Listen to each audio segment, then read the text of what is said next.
Já, Maggi, sigur í dag, bara hvernig líður? Mjög vel, þetta var hörkuleikur á móti mjög vel skipulegri Njarðvíkur og ekki ánægð með fyrri hálfleikinn hjá okkur. Mér fannst leikurinn ekki verið nógu góður okkur þá en mér fannst taka leikinn yfir í seinni hálfleik og mér fannst við verðskulda sigurinn á endanum. Mjög ánægð með túrnaðarstrákunum allan tíman og þó að mörkin hafi komið seint þá fannst mér við verðskulda þennan sigur. Myndirðu segja að þetta verði svona tvískiptur leikur hjá ykkur? Já, algjörlega. Fyrri hálfleikurinn segi var ekki nógu góður og bara Njarðvíkur líka bara öflugir þar þannig að þeir voru bara svona leikurinn í jafnvægi fannst mér svona kannski lítið að færum en já, leikurinn í jafnvægi en seinni hálfleik fannst mér við ná að stýra leiknum betur og bara verðskuldum þessi mörk að mínu mati og frábært að sjá trúnaðardrengjunum að halda áfram allan tímann og landa þessum mikilvæg stigum. Eftir slæmt tap gegn Vestra, finnst þér þetta að vera gott svar? Já, ekki spurning, mér fannst allt annað að sjá liðið í dag. Sérstaklega í seinni hálfleik, mér fannst seinni hálfleikurinn vera betri í dag og við eigum samt ennþá meira inn að mínum mati. Við þurfum að gera ennþá betur og spila heilsteyttari leiki. Ég vil sjá þessa frammistu í seinni hálfleik líka í fyrri hálfleiknum, þannig að það er margt sem við getum bætt ennþá og þurfum að gera það, en þetta var frábærlega gert hjá strákum. Hvað er það sem þurfa að gera betur? Við þurfum bara að spila, við dettum of langt niður bara á köflum í leikjum. Við erum ekki ná að sína okkar bestu hliðar á löngköflum í dag og saman móti Vestra. Þar byrjum við ekki að spila fyrir að við komum 1-0 undir á 70. mínútu.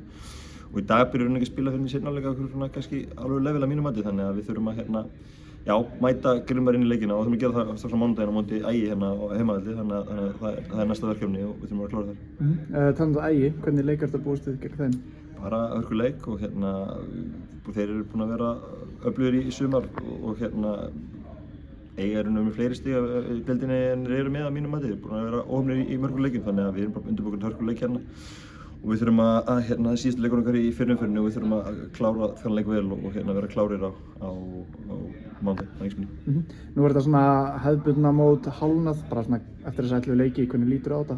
Já, við erum ekki hálfnað, við erum leik á mánudaginn. Já, leik á mánudaginn fyrir ekki. Þannig að við þurfum að klára þann leik og þá getum við skoða hvað við stöndum og annað, en við þurfum að klára þann leik og gera það vel, þannig að ég spáði sem ekki því núna, við bara þurfum að klára þann leik og gera það vel og við komum suma orku og gerum henni í dag og frábært að sjá orkuna líka í liðinu bara í síðustu 20 mínúturnar og hvernig við náum að skora þessi mörk og Birkir náttúrulega leggur upp eitt og skora annað og setjum orkuna líka í honum og það var megavika sérstaklega hjá Dominus í dag í Mosfellsbæ bara, þannig að það er vonandi að við fáum það aftur í næsta leik, þannig að mér sýnist hann skora alltaf þegar megavika, þannig að við bara erum fann að plana þetta með Dominus, þannig að það lítur að vera megavika aftur í Mosfellsbæ á mánudaginn, þannig að megavika dagur. Hvað er þessi megavika, er það bara búst fyrir liði? Já, klárt og bara hvet Mosfellsbæ til að nýta sér tilboðið, það er þetta að panta á netinu á völdum leitum með kóðanum Birkir, þannig að kóðanum sem hann er með, þannig að við þurfum bara að nýta okkur það og borða pítsu og skora hann mörk, það er flott. Elmar Kári, hann er komin á bekkinn eftir svona, langa fjarveru en spila samt ekki, en bara hvernig er staðan á honum? Já, hann er komin nær og hann var að hita upp í dag og svona vorum alveg að skoða stöðuna, en svona með einhverju leikurinn spilaðist þá kom hann ekki inn og við náðum að skora hana og hann kom ekki inn í dag en það stýrst mikið í hann, þannig að það er vonandi að hann er alltaf að koma til og byrja að ræfa og hann er að koma til, ekki spurning. Njarðvíkingar, svona þið ættu tilbaka, myndir segja að Elmar Kári var svona leikmaðurinn sem gæti hjálpað þess að opna svona varnir? Já, ég menna, hann var frábær í bikarnum móti þeim náttúrulega fyrir sísoninu og já, klálega, ég menna, líka með okkur leik, þannig að auðvitað getur hann gert það en mér fannst við náðum að gera það líka í dag ánast, þannig að við auðvitað viljum hafa hann í liðinu en við þurfum líka að geta tekið á því þegar vantar menn eins og hann og við höfum svo gert það undanförnu bara á flotta leiki líka þegar hann er fjárverandi, þannig að við þurfum bara að halda okkar leveli og gera vel. Hvað bróður hans Enes?